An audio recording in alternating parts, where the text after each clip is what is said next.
हरे कृष्णा।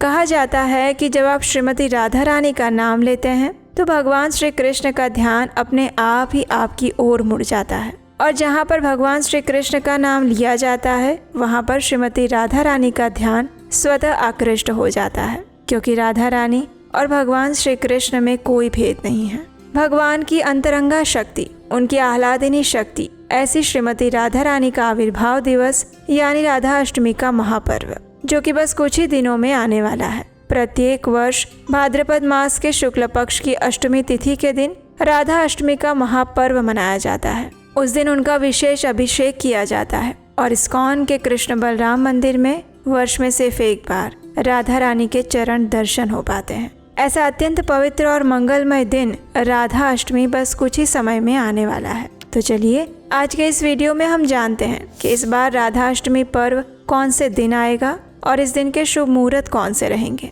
और अगर उनका अभिषेक करना चाहते हैं तो वो समय कौन सा रहेगा। आइए आज का राधा अष्टमी कब है विशेष वीडियो आरंभ करते हैं। वैदिक पंचांग के अनुसार इस बार वर्ष 2025 में राधा अष्टमी आ रही है 31 अगस्त 2025 रविवार के दिन। इस बार अष्टमी तिथि आरंभ हो जाएगी 30 अगस्त शनिवार को रात्रि में 10:46 पर, और ये अष्टमी तिथि पूर्ण हो रही है अगले दिन 31 अगस्त रविवार के दिन रात्रि में 12:57 पर। इसलिए उदया तिथि के अनुसार 31 अगस्त रविवार के दिन ही हम पवित्र राधा अष्टमी पर्व मनाएंगे।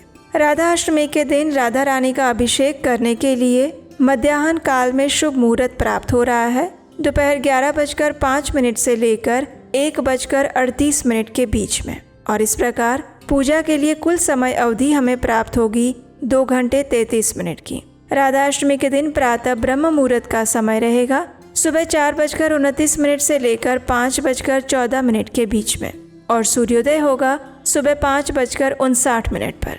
प्रातः काल में भगवान श्री कृष्ण और श्रीमती राधा रानी की पूजा करने का प्रातःकालीन समय है सुबह 4:51 से लेकर 5:59 के बीच में। इस समय के दौरान प्रातः ब्रह्म मुहूर्त में उठकर स्नान इत्यादि से शुद्ध होकर अपनी नित्य पूजा करनी चाहिए। भगवान श्री कृष्ण और श्रीमती राधा रानी की विशेष पूजा अर्चना और प्रार्थना करनी चाहिए।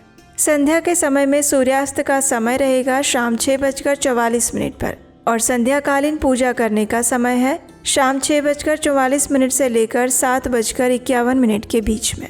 इस दिन अत्यंत विशेष अभिजीत मुहूर्त रहेगा दोपहर 11:56 से लेकर 12:47 के बीच में, और विजय मुहूर्त का समय है दोपहर 2:29 से लेकर 3:20 के बीच में।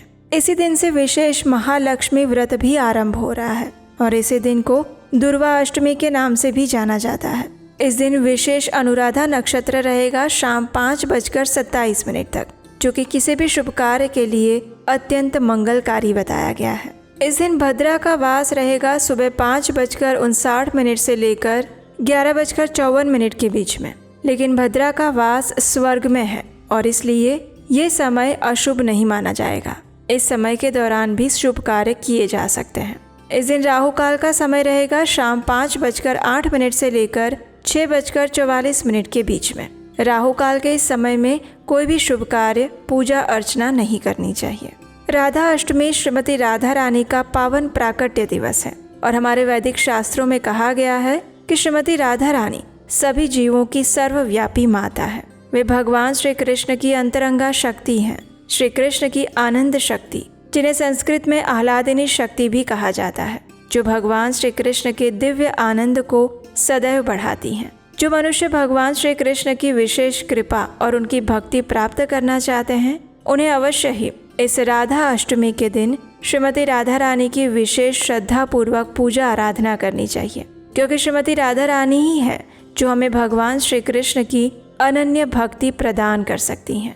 राधा अष्टमी के दिन कई भक्त दोपहर तक उपवास का पालन करते हैं, और कई भक्त संपूर्ण दिन के दौरान भगवान श्री कृष्ण और राधा रानी की प्रसन्नता हेतु उपवास रखते हैं। राधा अष्टमी तिथि के दिन कई मंदिरों में दोपहर तक उपवास का पालन करके जब राधा रानी का अभिषेक किया जाता है, उसके बाद उनके चरणामृत के साथ व्रत खोला जाता है। वृंदावन के अनेक मंदिरों में राधा अष्टमी के दिन भव्य उत्सव का आयोजन होता है। उन्हें 56 भोग अर्पित किए जाते हैं। उनके सुंदर विग्रहों को दूध, दही, घी, शहद और गुड़ के जल से स्नान करवाया जाता है। सुंदर रंग बिरंगी वस्त्र पहनाए जाते हैं। राधा रानी को फूल, चंदन, धूप, दीप, फल इत्यादि अर्पित किए जाते हैं। उनका विशेष श्रृंगार किया जाता है और इस्कॉन वृंदावन में राधा अष्टमी के दिन ही वर्ष में सिर्फ एक बार उनके दिव्य चरण कमल के दर्शन हो पाते हैं। राधा अष्टमी के दिन अधिक से अधिक श्रीमती राधा रानी की कथाओं का श्रवण करना चाहिए। पवित्र हरे कृष्ण महामंत्र का जप करना चाहिए। उनकी महिमा का गान करना चाहिए और उसका श्रवण करना चाहिए। तो ये थी आने वाली राधाष्टमी के विषय में संपूर्ण जानकारी। अगर आप राधाष्टमी पर्व का पालन कैसे करना चाहिए उसकी शास्त्रोक्त विधि जानना चाहते हैं तो हमें नीचे कमेंट बॉक्स में लिखकर बताइए। अगर आपकी इच्छा हुई तो हम राधाष्टमी संपूर्ण व्रत विधि भी आपके लिए लेकर आएंगे, अभिषेक की सभी विधि और मंत्रों के साथ। वैदिक पुराणों और शास्त्रों से ली गई प्रमाणभूत कथाओं और व्रतों की जानकारी प्राप्त करने हेतु आपके अपने चैनल उपदेशाष्टकम को सब्सक्राइब करके रखिए और हम आपसे मिलेंगे ऐसे सुंदर पावन जानकारियों के साथ, कथाओं के साथ आपके अपने चैनल उपदेशाष्टकम पर बहुत जल्द। हरे कृष्णा।